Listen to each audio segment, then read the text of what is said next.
sharing rights, I'd appreciate it. Then I will share screen. There we go, thank you.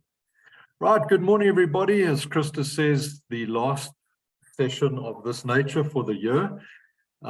Certainly it's good to be with you, and maybe a fitting topic for this time of the year. Of course, people are generally fatigued. People have had a very, very long year coming out of course, the COVID period, and the economy is very challenging. We've had social unrest, we've had cyber crimes, we've had a whole range of challenges. And I hope that today will give you some tools to help you be more resilient, more creative, and more innovative during this period of time. Now, I hate it when people call EQ soft skills, because there's nothing about EQ that is soft. We will see, in fact, that EQ is probably the most missing ingredient in corporate South Africa today, because it does require courage, it requires self-sacrifice, and ultimately the rewards are great, but it does definitely require people to invest of themselves into others. So really, that's what today's all about. I'm also going to link it to labor relations and labor law. Colleagues, one of the important aspects of labor law is that a large part of what we do is based on our conduct, whether it's performance, whether it's got to do with harassment, whether it's dealing with clients. Our performance and our conduct ultimately comes from a point of view in your mind, a mindset. So if we can manage that more effectively, you can only imagine the benefits that we would have and the differentiation. But today I'm going to just talk about disruption and the impact of disruption on us as human beings. You're welcome to post any questions or comments in the chat box, but colleagues, the reality is 100% of our clients are human beings, especially you in the TS environment. Your clients are human beings. Your staff, your assignees are human beings. Your colleagues are human beings.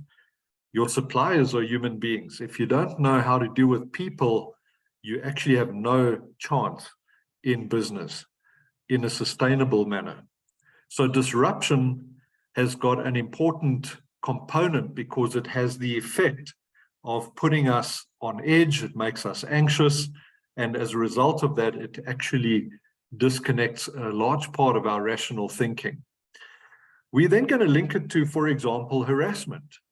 I personally believe that a lot of the CCMA referrals, 170,000 CCMA referrals a year, are a result fundamentally of people who have low EQ, because low EQ results in a different kind of mindset, which drives your thinking, your conduct, and your habits.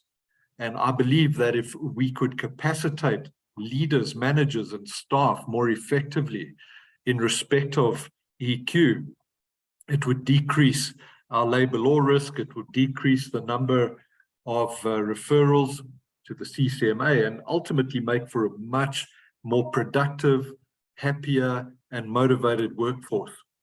Wouldn't be enough just for me to talk about it. I'm actually going to give you a tool. I'm actually going to give you a methodology to determine who you are as an individual. And then you're going to look at your strengths and your weaknesses, colleagues. You're going to take a look at your propensity for positive influence and engagement, but also the areas that you're going to have to work on in order to build strong relationships. Now, you'll see here, I've got a little statement saying that each decision has a price. And we make 35,000 decisions a day on average. And half of those decisions happen at the workplace. Now, can you imagine having 1,000 staff, each of whom make 17,500 decisions every day at the workplace? The quality of those decisions will either propel the organization towards its strategic objectives or away from that strategic objective. So, colleagues, that's really what we're going to be looking at in terms of looking at the task of business. is one side of the coin. The task has to be complemented by having strong connections and very trusting relationships. In the absence of connection and task, you will have a disjointed and very disinteresting and demotivated workforce. So the world we live in, colleagues, is characterized, as we know, by extreme disruption. In other words, disruption, as you look at the definition, disruption means to rupture, to tear apart, to throw into disorder.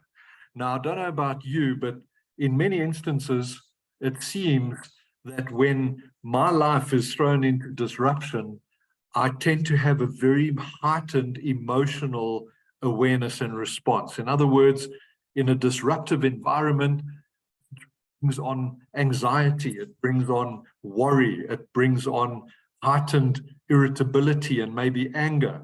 And maybe in its extreme, disruption also brings on hatred. Because the reality is, the perception is that things are changing and they might not always change to your benefit. COVID-19, for example, resulted in us losing loved ones, family members, friends. It meant that we lost bonuses. It meant some of us lost career opportunities.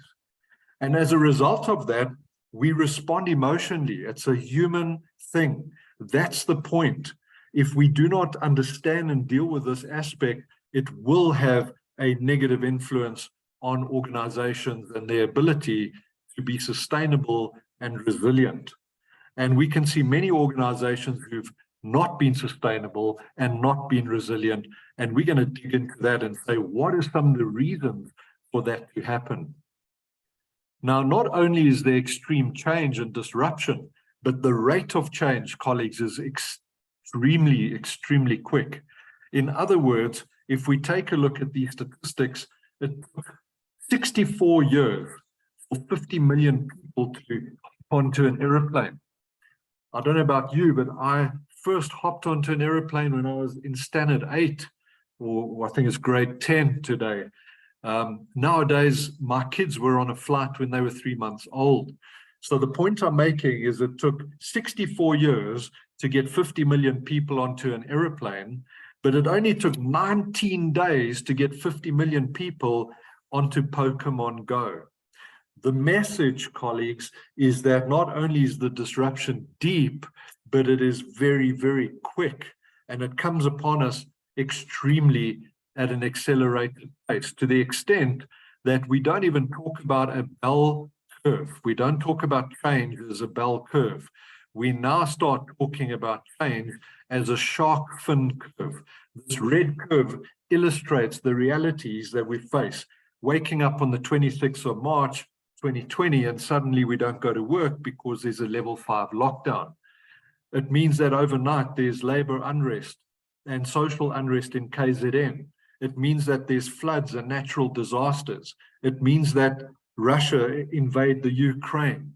It means that you have a cyber attack. It means, colleagues, that there's monkeypox. It means that there are very, very pertinent and real threats and opportunities that come along. But if you do not respond extremely quickly, you will be left behind. And we see this in Musica, Ster-Kinekor. We see organizations that through disruption have been eliminated. We see Kodak, we see Blockbuster. You know, these are organizations that once were relevant, but literally overnight became irrelevant. And I'm going to suggest to you today that it's not a result of them not working. It's not the result of them not ticking the boxes. It is a result of them not having emotional intelligence. In other words, they are incapable of empathizing with their clients, with their customers. They are incapable of having a growth mindset, because if something doesn't fit in their mindset, they discount it. If something doesn't fit in their comfort zone, well, then it doesn't feature for them. And we need to learn to be more interested in our characters than in our comfort, because in this environment, it is your character that will see you through. And the sad thing is, this is not being picked up by the leadership of most organizations. If you look, for example, at social media platforms, at Facebook, 8.7 years to get 100 million monthly active users. 8.7 years, but it's taken 5.1 years to get to 100 million monthly active users. My son, who's 19, said to me the other day, he said, "Dad, we don't read anything of more than 2 or 3 words. By the first or second word, we know if we're interested or not, and we page up or do whatever we need to do." He says, when we watch a video, in 10 seconds, not even 10 seconds, we make our mind up whether we are interested in this or not, and we move on. Now, if organizations don't understand that customers are shifting, their behavior is shifting, and they're still immersing themselves in antiquated engagement methodologies and platforms and models, well, then they're going to get left behind. I use the automotive industry as an example. Take a look at disruption in the automotive industry, where we have autonomous vehicles growing and growing in number. I was in New York a few weeks ago, and already a huge proportion of their vehicles in New York and their taxis are electric vehicles, Teslas, etc. Many of them riding around New York. Of course, everything is connected. We see 3D printing changing how organizations approach their supply chains. Now, you can imagine working in a disruptive environment. You can imagine, colleagues, the skill sets that people need to attain. People need to self-learn, they need to relearn, they need to unlearn. People need to understand that if they don't remain relevant, they're going to not have a future and a hope. And all of this change, of course, and change upon change, means that we each have to make a decision. And there's a reason that Charles Darwin, and I'm not a big fan of Charles Darwin, by the way, but there's a reason that he said what he did. He said, "It is not the strongest that survive, or the most intelligent," which is good news for most of us, "but those who are able to adapt to change." It is those who survive who adapt to change. It's not the mighty businesses that are operationally excellent. It's the businesses who are operationally excellent, but who are extremely focused and centric on clients and staff and people. It's those companies that have got an embedded emotional intelligence, that they are able to connect and have deep trust relationships. Because when the change comes, if you do not trust each other, there's resistance and distance. In other words, if you are in the automotive industry and you are now coming to your staff and you're saying to them, "We need 1,000 data analysts and 1,000 IT engineers and what have you, and we now need to reskill you and you need to up for digital intelligence," the rate and the propensity for employees to change and not to resist change is not embedded on ticking the boxes at work. It's embedded on saying, "I trust my leaders. I believe they've got the best in mind for me. I believe they're going to help me through this because they've got my back. And therefore, I will go along with this and I will make the most of it." But in a low trust environment, there's resistance to change. The change takes longer. There's more disruption. There's labor unrest. And as a result of that, some organizations just never make it through the change. Now, colleagues, this is the power struggle within us. As human beings facing disruption, we go through what is called the Kubler-Ross change curve. This is a very, very important observation, that as people, when we go through loss, anger, grieving, change, when we feel that our comfort is being threatened, that we go through a power struggle within ourselves. It starts off with shock and denial. It then goes to anger, depression. And then we start saying, "But I've got to earn a living. I've got to have a career. I've got to have a future." And then you start bargaining and you settle for maybe something that's different or something you didn't originally have in mind. And you eventually accept it and you rationalize it. and then you restore your mindset and your well-being, and then you come out of the change. Now, EQ has the ability to shorten the length of this change and to make it more shallow. In other words, organizations with embedded emotional intelligence are far more productive and profitable and far more valuable as an employer to employees if they are able to shorten these change curves. So I want you to think carefully about change and the impact it has on people. Because when people walk into the workplace, colleagues, they do not check their divorce, their financial problems, their health problems, their religious problems in at the front desk. When people arrive at work, they arrive in an emotional ego state. Some have had to drop kids off, they were crying, and some had to drop kids off that were scared. Others have got financial problems and don't know how they're going to pay their debts. Others have got bad news from the doctors. Some are going through divorces. You see, colleagues, when people arrive at work, they are not naturally in their task mindset to get the job done. They're dealing with issues. And there's an interconnectivity between the emotions and the task. And we're going to see just now how that pans out. But firstly, I want you to understand that when we become emotionally charged, what happens is a physiological event. Now, I want you to take a look at this. It's called the amygdala hijack. So think of a situation where you, at some point in time, were incredibly angry, incredibly frustrated, you had hatred, which is very strong, but you had this high emotion, even love. Let's be positive. When you're in love and you just feel that you can't be without that other person, you're excited about it, and they're your entire life. You see, colleagues, in our makeup, these neural impulses, if you take a look at where my cursor is, these neural impulses are transmitted up the brainstem through the amygdala. Now, the amygdala is that old part of our brain which holds the fight, flight, or freeze response. So when I'm driving in my car and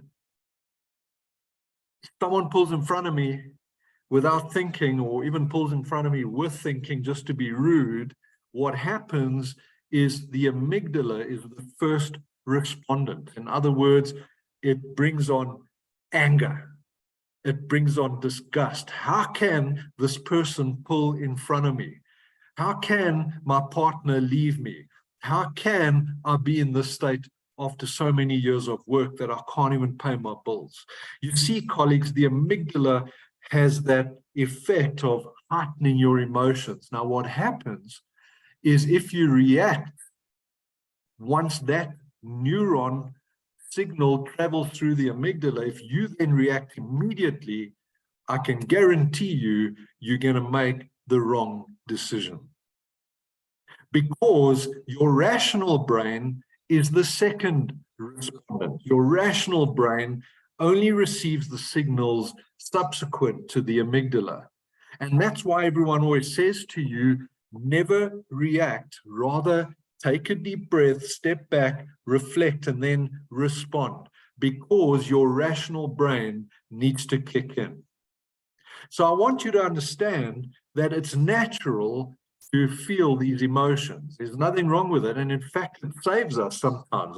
If there's a lion coming for you, or if you're about to have an accident, your response and your very primitive survival depends on that. But if you continuously allow that in non-life-threatening situations to take the lead, you're going to make 35,000 wrong decisions a day. And all of us have at some time or another been in that environment. I want you to understand that, and the basis of this is self-regulation. That is what distinguishes us from animals, is as human beings, we can self-regulate. So in other words, when we talk about making decisions, if we are able to make decisions consciously understanding who we are in connecting with those around us, we will have stronger relationships. The reality, though, is, colleagues, you've got to be prepared to self-regulate in the interests of putting your relationships ahead of your own narrow desires, needs, and comfort. So think of a situation where your emotions were charged. Maybe it's your boss that phoned you this morning at 6 o'clock and said to you, listen, John, there are 3 things that I want you to do today. The first one is, I don't think your sales team are firing on all cylinders, so you better make sure that working from home means they are not cooking and cleaning the house and the car. The second thing you need to do is send an email to this person because they need to get a wake up. And the third thing is, we're coming towards the end of the year, and remember, your bonus depends on this. Now, if your boss phoned you at 6 in the morning with that kind of approach, can you imagine the thoughts that go through your mind? You'll see just now, it depends on how you are wired, your ego states. That will largely dictate your response. But if you are aware that you will react in a certain way, you are able to, rather than react and say, well, that's rich coming from you permanently on a bloody holiday, and you don't have the problems that I have. So instead of reacting, I now make a decision because I'm aware of myself, and I say, I know with all my heart, I want to lash out, I want to fight back. That is not going to create a strong, deep relationship. On top of it all, chances are that my boss is looking out for me because he's raising this. He didn't wake up this morning and say, how can I make John's day the worst day in the history of John's days? So if I'm able to self-regulate and see why I feel the way I do, I can then, instead of reacting, I can respond accordingly. And as a result of that, over time, build good habits that reinforce our relationship. Because you know what, colleagues?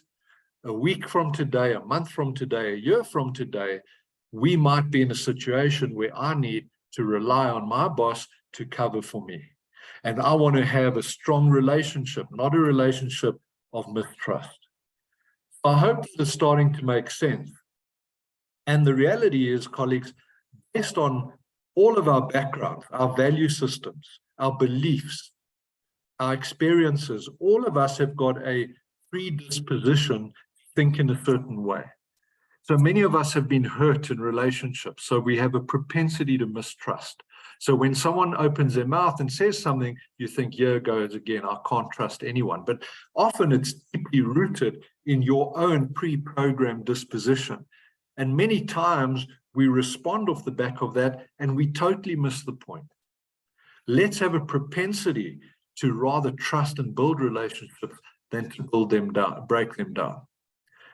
If we reflect on the code of good practice on harassment, you'll remember the definitions, colleagues, of harassment. And I'm going to come back to this just now because certain personality types and certain ego states lend themselves more to harassment or to being victims of harassment. So harassment, for example, includes abusive language, abusive language and bullying. Some people, by their very ego, are bullies. They come across as being bullies. They constantly criticize you to the point of where it could be emotional abuse because they humiliate you. They're intolerant of your circumstances. And isn't it incredible, colleagues? The Labor Relations Statutes, in this case, the Employment Equity Act, says to you as an employer, it says, listen, you've got to be tolerant of people's personal circumstances. In other words, you can't come to work and say, John, when you're at work, you leave your problems at the front desk. When you're here, I say jump and you say hi. You see, not only is that not going to drive the right culture in your organization, but it's also going to undermine labor law because they're saying you should be aware of John's personal circumstances. It doesn't mean you've got to solve my problems. It doesn't mean, but what it does mean is you've got to have empathy because maybe I'm not performing because of that challenge. It's not my fault. And I need some help. But ultimately, yes, if someone's not bringing their side, yes, you will end up being dismissed. But at least in the process, show that you are tolerant and you understand the personal circumstances. Things like joking at someone's expense. I want you to think of that. I was told recently by a female colleague of mine, when she was in her mid-20s, right? So she was young, she was pretty, she was in her mid-20s, and she worked in a very male-dominated environment. And she had a boss who, in an open meeting, who was a bit older, probably my age, like 55, the boss would stand up in the middle of a meeting and like stretch his lower back and say, these young girls are giving me a real run for my money. My lower back is taking so much strain. And he would look at her and say, what do you say, Lizette? And then Lizette would feel demeaned. She'll feel like it's condescending. She'll feel that it's insulting. She's not into that kind of talk, she says. And the boss carried on until he got a response from her because, he was basically harassing her. Now, just think of the impact that had on her motivation at work, on her openness and transparency, and her drive to innovate and her drive to do the best that she can do. And now if you multiply that, and if you say all your managers and all your leaders don't have EQ, can you imagine the impact that it has? And I've picked it out just now, but take a look at this. 58% of performance in all types of jobs, and 90% of top performers are high in EQ. EQ, colleagues, is not a soft skill, as I said. EQ determines and differentiates you. Now, let's talk about the types of people in our businesses, the types of people who are our clients. But not only outward looking, let's look at ourselves. Let's take a look at the types of people we are, because it all starts within us. You can't transform a company. You can only transform the people in the company and those who are capable and have the desire to want to change. So I now want you to think of yourself for the next few minutes. And I want you to introspect, because what I'm going to show you can change your life. I can guarantee you it can change your life. It can change your relationship with your partner. It can change your relationship with your kids. It can change your relationship with your boss and your colleagues. So let's take a look at this. Generally, you get two extremes of people. The one extreme is you get people who are insensitive or emotionally blind. And interestingly, a lot of women would argue, and I'm stereotyping, but a lot of women would argue that their male counterparts are often insensitive and emotionally blind. In other words, they would say that even if I put a sign in front of their face and said, I love you, they wouldn't catch the drift, right? So that's the one extreme. On the other extreme, you get people who are hypersensitive and who have X-ray vision. So if you just look at them funnily, you don't greet them at work, or maybe you're frustrated and you're frowning, the other person thinks they've done something wrong. What is it that I've done wrong now? Are they angry with me? So that is a depiction of the two extremes. Now, I'm going to tell you a quick story to drive this home. And I want you to think where you stand in this regard. So there's a story about a newly married couple, right? The newly married couple, John and Michelle, newly married, they live in Benoni. You all know where Benoni is. So on a Sunday night, as newlyweds, they're going to work the next day. They go to bed fairly early. 9 o'clock, they're in bed and they're trying to sleep. As John is trying to fall asleep, his wife, Michelle, elbows him in the ribs and says to him, John, and John sits up. He says, what's wrong? She says, John, I'm cold. What does John do? He stands up, goes to the linen cupboard, gets another duvet, tucks his beautiful wife, Michelle, into bed, and goes back to his side of the bed and starts to try and fall asleep. The second time, she gives John another harder elbow in the ribs. This time, John is less impressed. He says, Michelle, what's wrong now? She says, John, I'm still cold. Without thinking about it too much, John goes downstairs to the kitchen, makes a cup of hot chocolate, warms the milk, brings it to his beautiful wife, watches her drink the hot chocolate, tucks her in, and goes to bed for a second time. Well, you guessed it, colleagues, the third time, John gets a proper elbow in the ribs. Now, this time he is seized off. He walks around to Michelle's side of the bed and says, "What the hell is going on? Please explain yourself."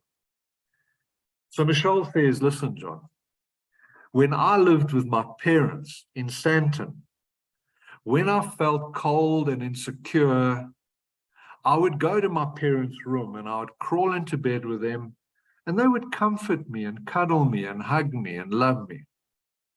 Well, you can imagine John's response. He had this disbelief in his eyes, and he said to Michelle, "If you think that on a Sunday night at 10 o'clock, I'm going to drive all the way to Sandton and fetch your parents and bring them to Benoni, you got two chances coming." Now, colleagues, I'm demonstrating that in that story because John is insensitive. He's emotionally blind. He doesn't listen properly. He's got no intuition. He doesn't connect. He just doesn't get it. On the other hand, his wife, Michelle, is hypersensitive. She can't articulate what she wants properly, but she expects it to happen in any case. And when it doesn't happen, then all these theories and things start coming to mind. Now, colleagues, off the back of that, now you need a pen and paper. If you really want to make today worthwhile, going to the end of the year to grow yourself as a person, I need you to get a pen and paper because I want you to measure yourself against these ego states. Now, these ego states come from the 1970s. A gentleman called Eric Byrne, he was a psychologist, and he figured out through many, many studies and research that every single human being has got a mix, a different mix of these ego states. In other words, I'm going to take you through these 1, 2, 3, 4, 5, 6 ego states. I'm going to take you through them very quickly, and I want you to decide, Krista, are you low, medium, or high across these 6 ego states? Opa, are you low, medium, or high across these ego states? So let's start with the first one. The first classification is what we call the parent ego state. In other words, it doesn't mean if you're not a parent with kids that it doesn't apply to you. No, it means that the parent ego state is the part of you that loves to guide people. You love to advise and guide people. That's what gives you fulfillment. However, there are 2 ways that people love and guide. First one is to be nurturing, and the other one is to be critical. For example, if you think back when you were at school, and if you got a bad report for the end of the year, around this time of the year, you get a very bad school report. In fact, you get an E average, E for elephant. Now you're thinking, you go home and you think, oh my goodness, who do I go to first? Chances are you'll go first to your nurturing parent. Let's call it your mother for now. You go to your mother because her way of guiding you is to be loving, caring, supportive, nurturing, and looking after you. So your mother takes your report card and says, wow, John, an E average. Oh, that's a pity, eh? But you know what? I tell you what, your maths is down. Next year, we'll get you extra math lessons. I know someone who's really good at it. We'll put you through math lessons, but I don't want you to stress. It's holiday time. You've had a tough year. Go and relax and enjoy yourself. You see, that's the nurturing parent. She's addressing it by loving and nurturing, still saying, I'll give you extra lessons and we'll practice, but it comes across like that. Now, later that night, Dad comes home and John goes to Dad and says, hey, Dad, guess what? Here's my report card. Well, Dad's face changes its particular expression. Dad looks at the report card and says, you got a what? You got an E? He then uses the F word and tells John that he told him that he wasn't studying enough. He told him that he was dragging his feet. He told him that if he doesn't pass maths, then he will be disciplined. So in light of that, your holiday is on hold. you will do 2 hours a day, every day of the holiday, extra math lessons. Now, you see, colleagues, the bottom line is both parents want to guide, but the one is a critical approach and the other one is a nurturing approach. And once you realize that when you have a boss or a colleague or a client, and I know many of you are often the ham in the sandwich, when you got clients who are always on your case, always criticizing, it's never good enough, colleagues, chances are that they are just trying to guide you, but that's the way they do it. Now, I'm not saying some people are not narcissistic. You do get narcissists, but they are only a small percentage of people. Maybe in future, look at it a bit differently and say, can I learn something from this critical parent? I want you to write down for yourself. Are you low, medium, or high nurturing, low, medium, or high critical? Right. Let's go to the next ego state. Now, this is an important ego state, the adult. The adult is where companies want their staff to be, because the adult is where the work gets done. The adult is about facts, figures, tasks, unemotional, get your head down and work. But remember, I said people don't arrive in the adult at work. They generally arrive in the child. But so the adult colleagues, how do you know if someone is an adult by their nature? Well, I am a high adult. In other words, what it means is if you observe me for a week, you would see I've got to-do lists, I've got graphs, I've got numbers, I've got strategies, I've got plans, I've got plans about plans for the plans that I'm about to do, you see.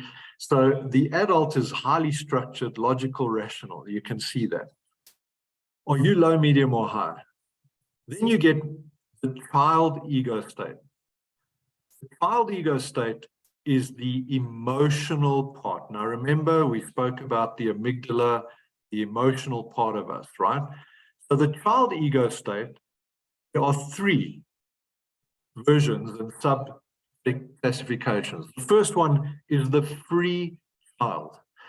Now, the free child, how do you know if someone is a free child in their ego state, a very high free child? Well, they are the life of the party. They're energetic, they're fun-loving, they're impulsive, they cannot delay gratification. They want it all and they want it now. So the free child you'll recognize in your environment. They are spontaneous, they're creative. We need free children because a lot of creativity comes from them. A lot of energy comes from them. In a meeting, they're the people that will crack jokes and keep the atmosphere and the energy going. Are you low, medium, or high? The next one, right at the bottom, rebellious child. The rebellious child, colleagues, is a person who is very invested in conflict. They don't mind using the word no. They speak their mind. They are the people that sit in meetings and say the things that the other people are thinking but are too scared to say. The rebellious child knows what they want. They don't mind being confrontational about it. And very, very important, they love to say what they think. They just put it out there. We need rebellious children. Rebellious children, if you think of people like Martin Luther King, if you think of people like, for example, Steve Jobs, they are people who are not polite. They push the boundaries and they say exactly what they think in order to achieve change, in order to innovate.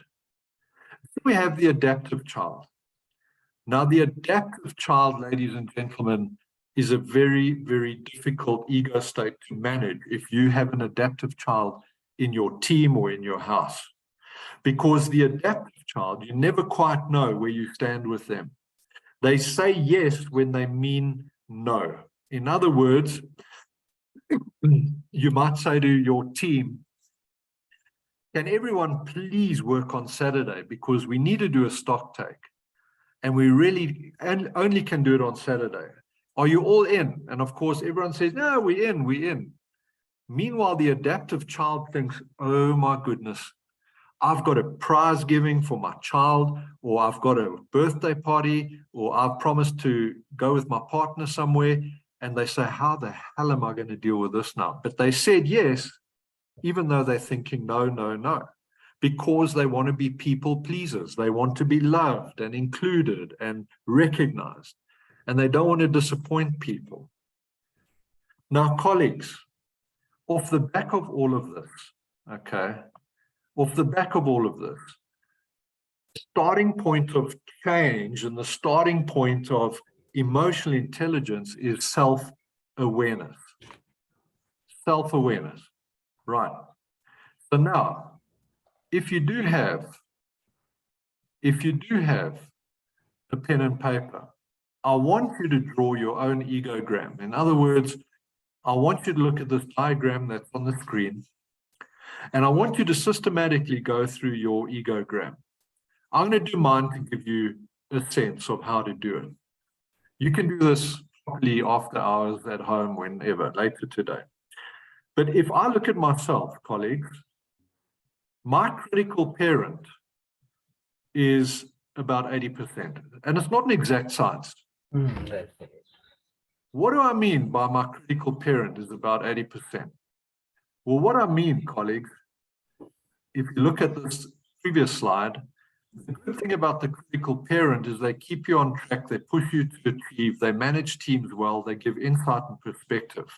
The downside is you can alienate people. People become scared of you because you don't listen, you're always talking. You don't want to hear, you tell people I pay you to work, not to think, you know?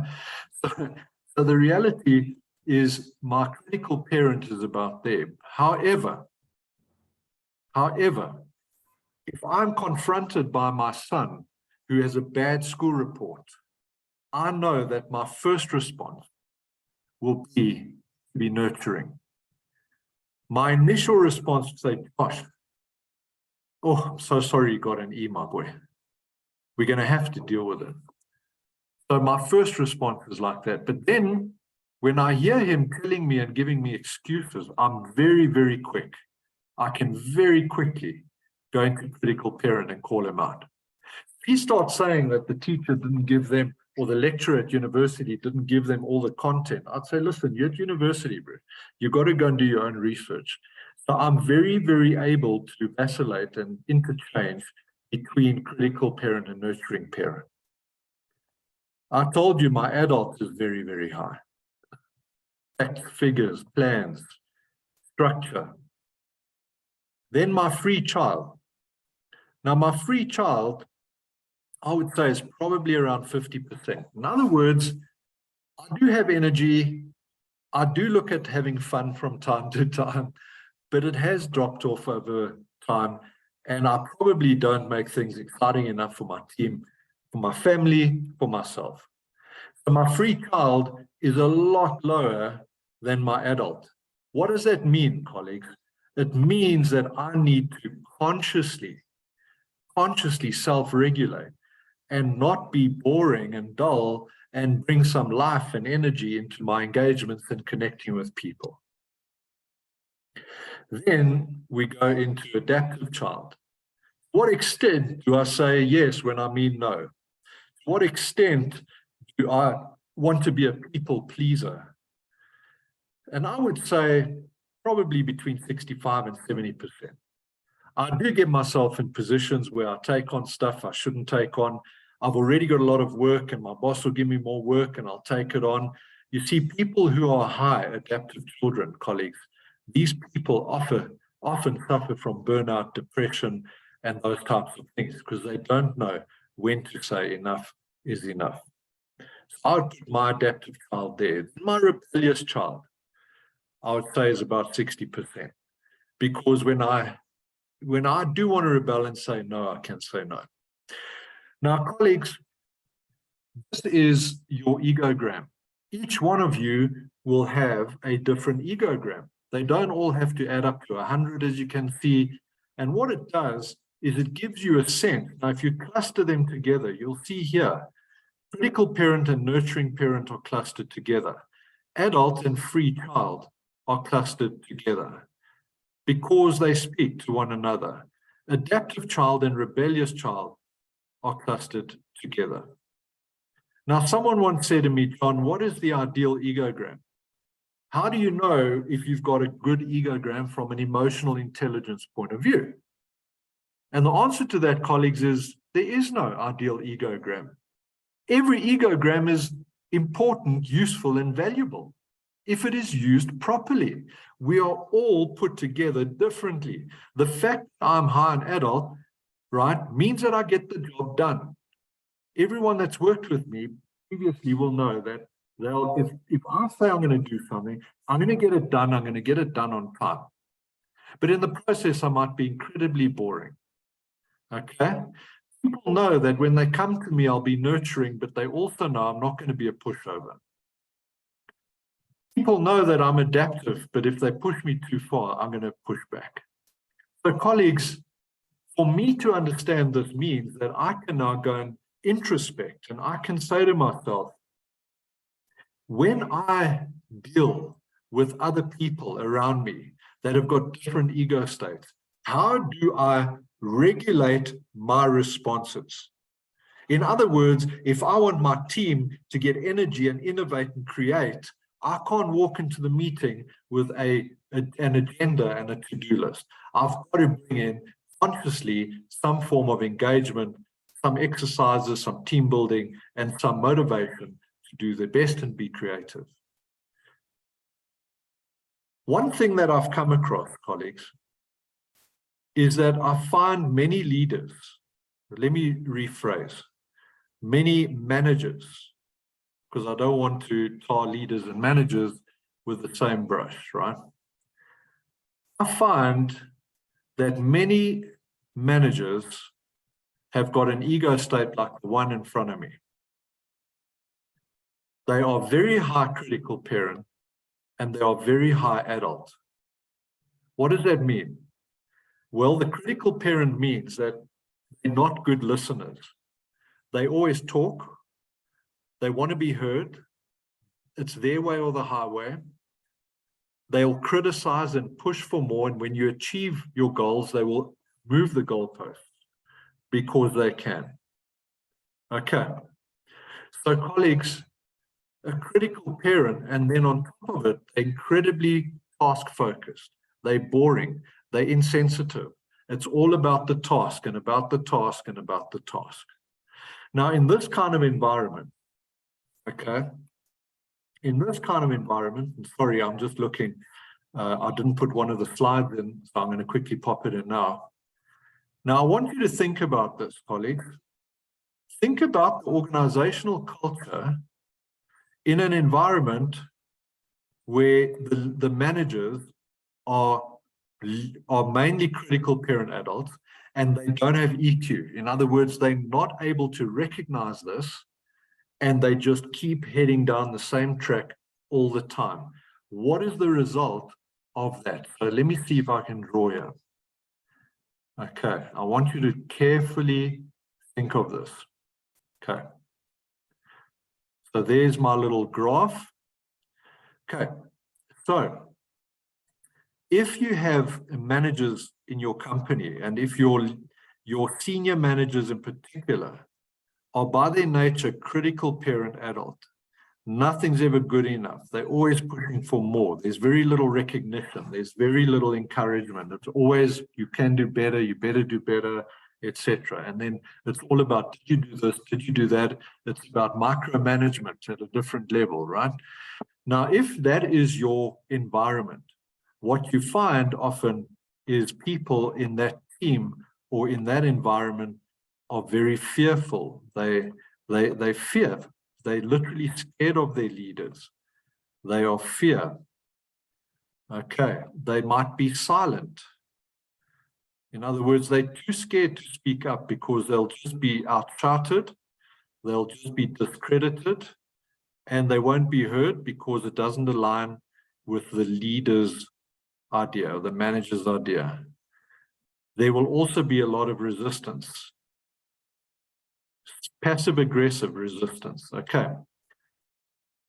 On the other hand, colleagues, if you have a manager who is too nurturing parent, loving, caring. How's it going at home? How are the kids? I'm so sorry you're battling. Can't I drop your key performance areas because I feel so sorry for you? I want to be loved and recognized. Now, if the manager is too nurturing and not critical enough, then colleagues, what you have is you have complacency. In other words, you've got teams that are generally very happy, but they don't really shoot the lights out. They're complacent. They don't push and go the extra mile. They don't necessarily ensure that they are doing the best they can be. People lack the pressure and they lack the drive. If you're too nurturing and too low on critical parent, then you get complacency. If you're too critical parent and your manager's always on the top of you, micromanaging, accusing, pointing fingers, well, then you've got fear and silence. Have you often heard a manager saying to you, I haven't heard anything, so things must be going well? No, things are not going well. They're problems, but people are just too bloody scared to raise them. So if you say to me, John, I want a high performance teams. I want teams that are characterized by levels of high performance. Well, how do I achieve high performance teams? Well, the answer, colleagues, is that it doesn't matter if you are naturally high nurturing or if you are naturally high critical parent. What matters is to access the right ego state at the right time. If someone needs your empathy, well, you nurture them. Even if it's not natural, you will then say, I now need to listen with both ears. I need to shut up and I need to give John a chance to speak. So there's a time when you need to be nurturing. There's also a time when you need to be critical and you need to say, we cannot tolerate this performance anymore. We now need to get down to business. What is the action plan? And if you can manage that, have courageous conversations when you need to, but also build people up and encourage them when you need to, and people trust you, you have a high performance team. Now, colleagues, in the third industrial revolution, people could be managers and succeed.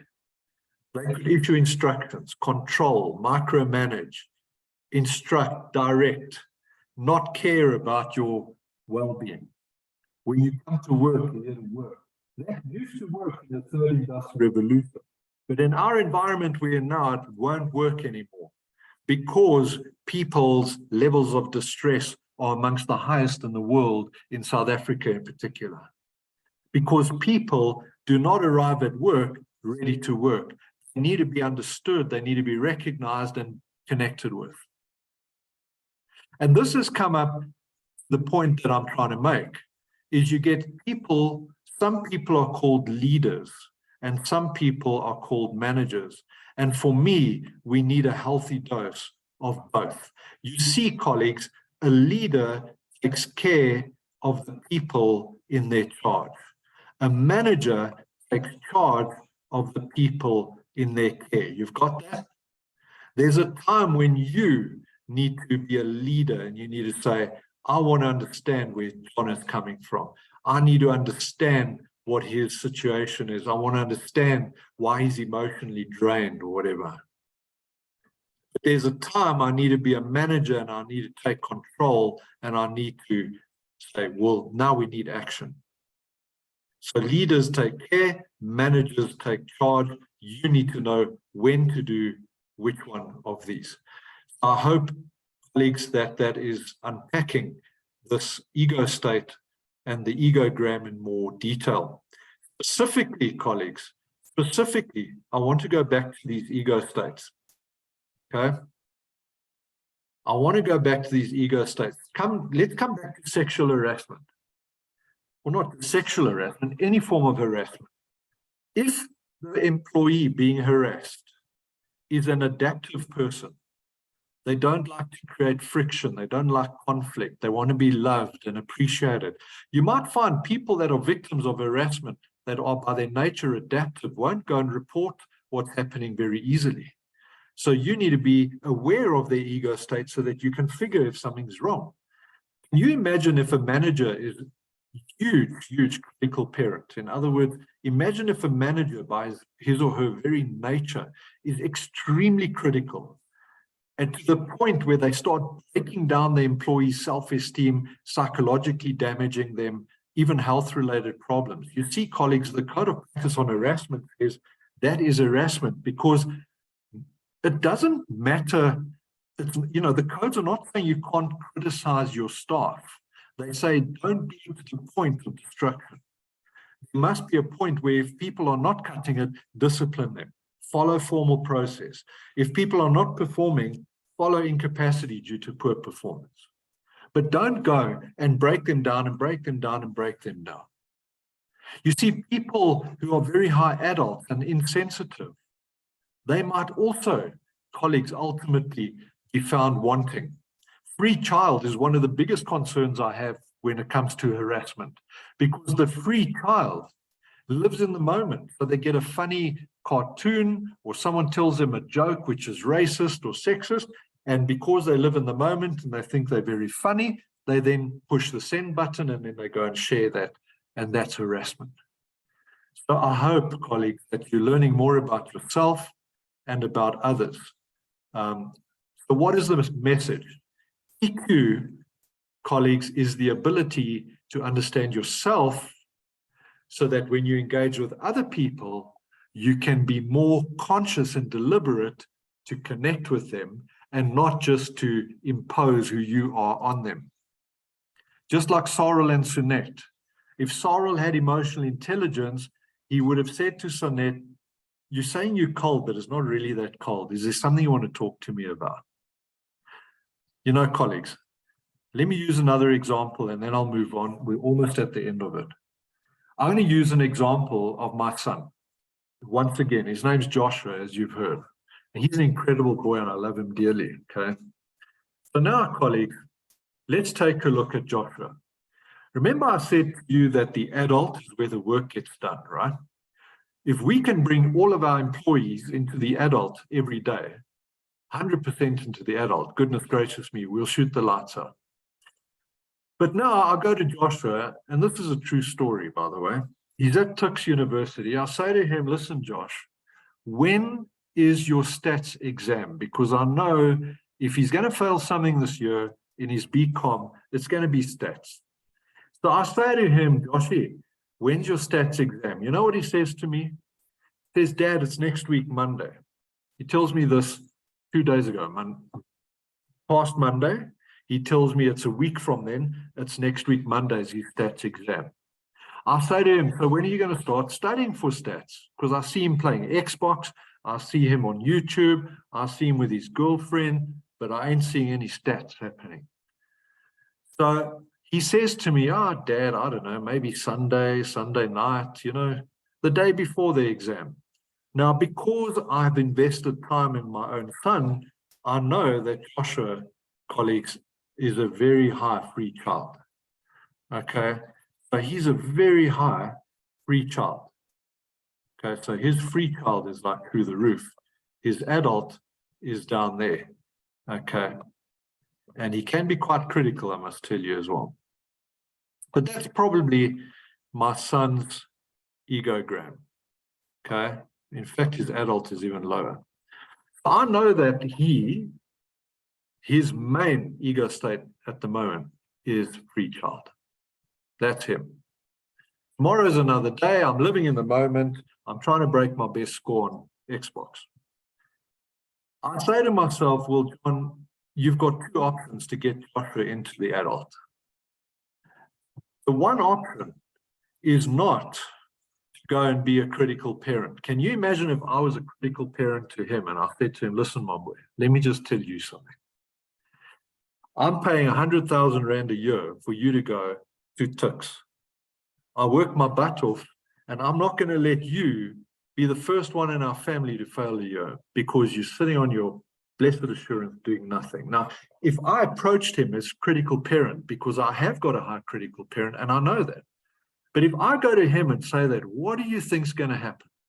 He's going to look at me and say, "Oh, really? Yeah, sure, Dad. And he's going to turn around and carry on playing Xbox. And if I carry on, he's going to get in his car and drive off and go visit his mates.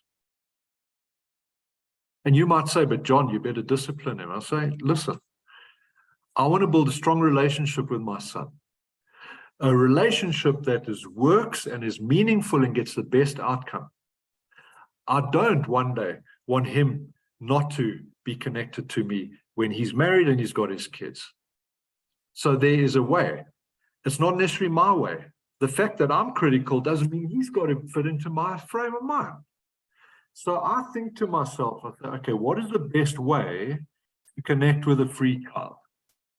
Well, colleagues, if you said nurturing parent or free child is the best way to connect with a free child, to bring them into the adult, you would be right.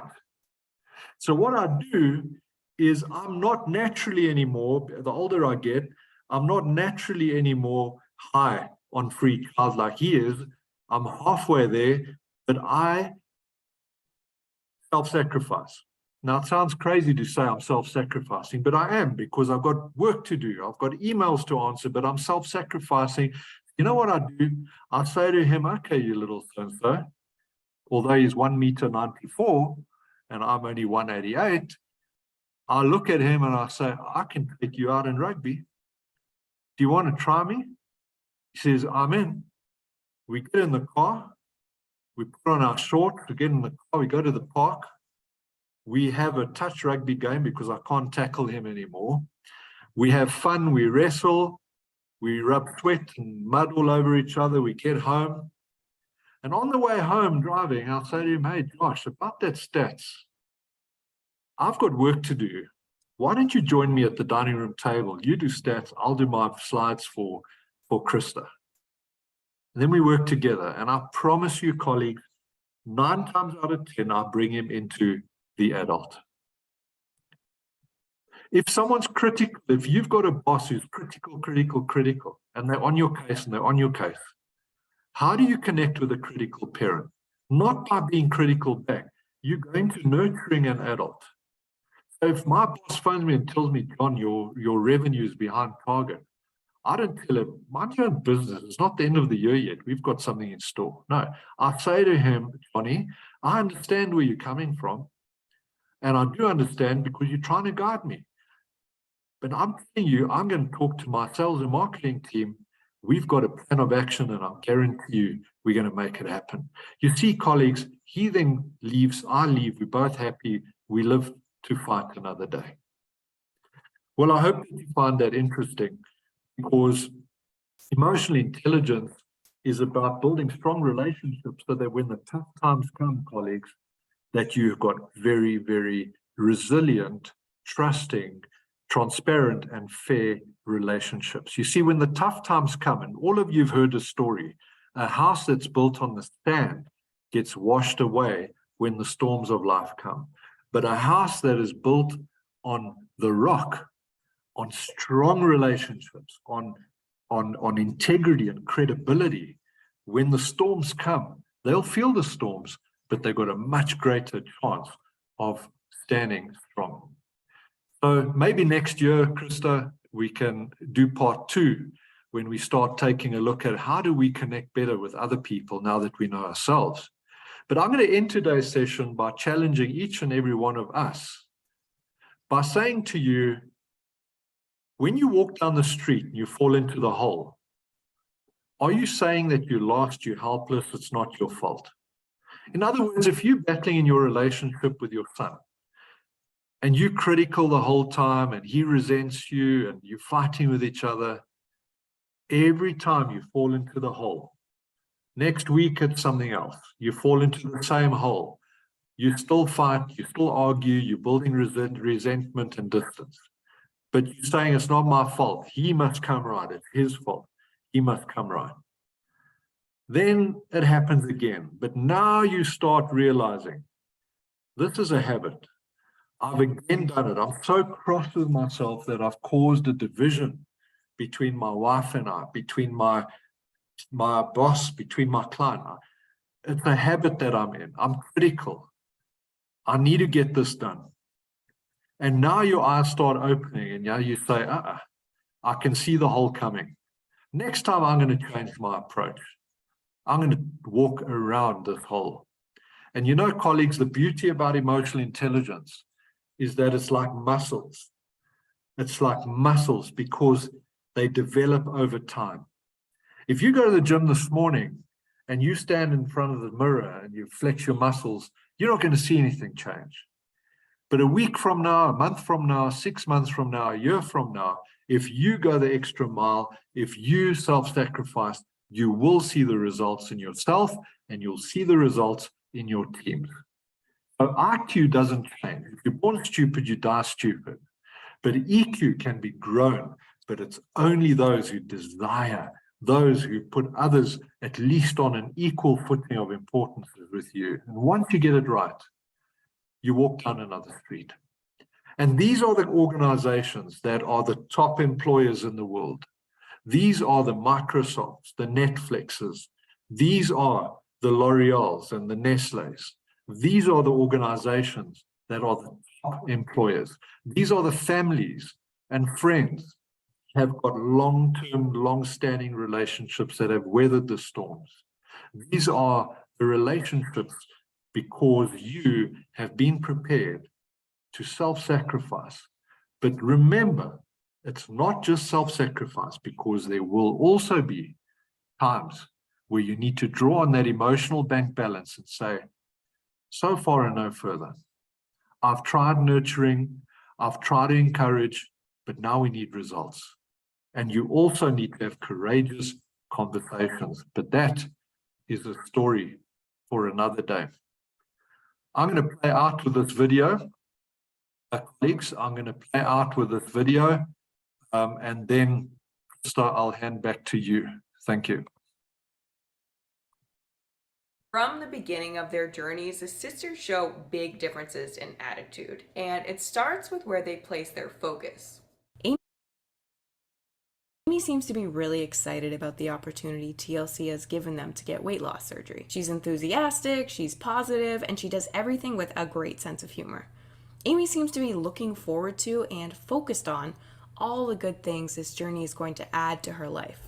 I am ready to start my life. I'm ready to have my baby. I'm ready just to be happy. Tammy, on the other hand, seems to be more focused on what she's about to lose, namely unhealthy food. Throughout the show, she's constantly expressing loss-related fears and doubts about the weight loss process. So what do you think of these changes? I think we're gonna get bored of it for a little while. Food is a comfort. It's like your friend. So when you're on a diet, it's like losing your best friend. I'm a little worried about meeting with a dietitian. When you're used to the grease and the salt, healthy food is scary. How hard is it gonna be for you to give up your soda? Not really that hard, I guess. I think it would be, because it's what you used to grabbing. It's quick and easy. The sisters display very different levels of effort towards their goal. When the sisters first meet with the doctor and dietitian, they're asked to lose weight to qualify for weight loss surgery. I need some buy-in from you guys. I need to understand that you guys are all in and you're going to make the same kind of commitment, okay? So I'm going to see some weight loss from both of you by the time you come back. I want you back here in a month to check on your progress. We're ready to lose this weight. I know we joke around too much, but we're really serious. I want you to know that. Amy does more than she's asked. She goes swimming before they even get back to Kentucky, she signs up for a personal trainer, and she takes the doctor's and dietitian's recommendations very seriously. This is the first meal after we met with the dietitian. I want to get things right. I'm just worried I'm going to be hungry. Well, I ain't gonna lie to you. I mean, there are days that you're gonna be hungry. I mean, like, until your body get used to eating it, you're gonna be hungry. Tammy does the bare minimum of what Dr. Proctor and the dietitian asked of her, if that. She sneaks cakes when they're throwing away their unhealthy food in the kitchen. She's asked to move around more, yet sits in her chair to clean. She bends the rules by eating 12 mini-sized bags of chips and claiming it's okay because they're healthy chips. You ate all these? These are healthy chips. They're low calorie.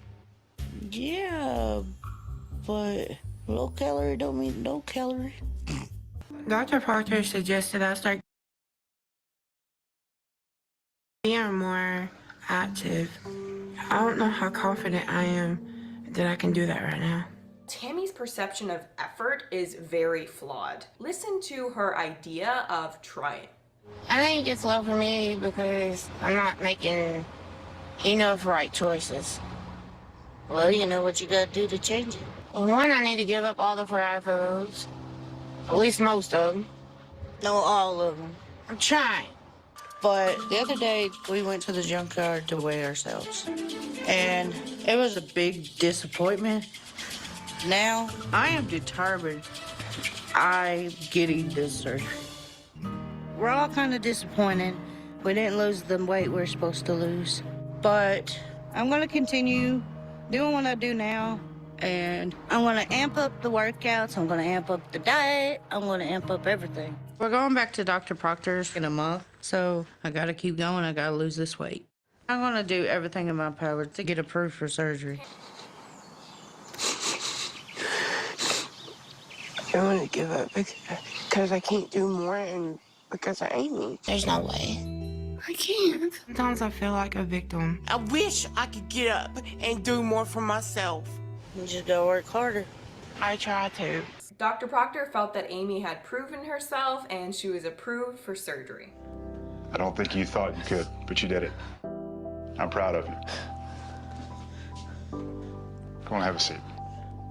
It was up to you to make these changes in very little time, and you met the goal that we asked for. I'm happy for you. I'm excited for you. This is going to be a new beginning for you.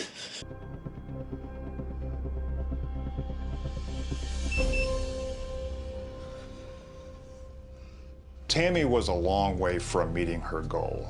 I know she's upset, and I hate it for her.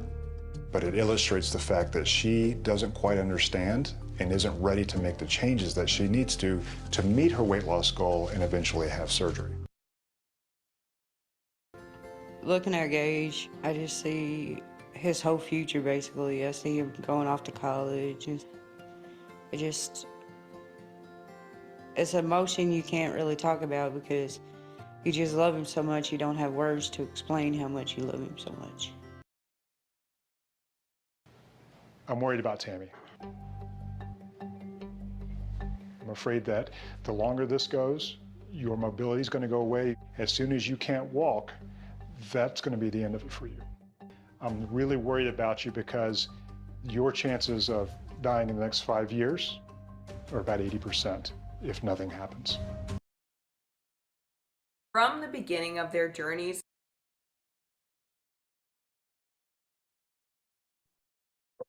Right, colleagues, I just wanted to share that with you because it really epitomizes emotional intelligence because it's a personal decision that you need to make to go in that direction. It does require self-sacrifice, etc.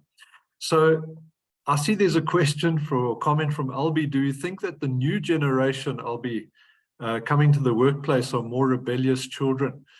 I must say that I have a sense there are more rebellious children and more free children coming into the workplace. You know, they want it all, they want it now, they want engagement, they want to live in the moment, and they're also challenging the boundaries a lot more. And of course, that's where the whole emotional intelligence, albeit around the different generations, comes in as well. So EQ, not just to manage different, generally differently wired people, but also different generations. If you're going to manage them properly, you're going to have high levels of EQ. I'll be over to you. John, thank you once again for a very insightful webinar. I mean, it's always great to listen to your insights. And you really make us think about things because sometimes you get caught up in the work of things and not the people that you work with. And ultimately, those people are the people that carry you as a manager, as a leader, or the business for that matter. And likewise, those people, when you invest in them, they invest in you. And that's when strong teams are built. You know, sometimes we, in the TS industry, we bump our heads a lot. And it's always about, when a client phones, what's the problem, as opposed to saying, hell, there might be this, or how can we find a solution? What is the solution? We understand that this is a problem. How do we find a solution? So a lot of the EQ is also wiring yourself to think positive and maybe sometimes be more approachable than we are in business. We get caught up in figures as opposed to people, which makes businesses tick in any case.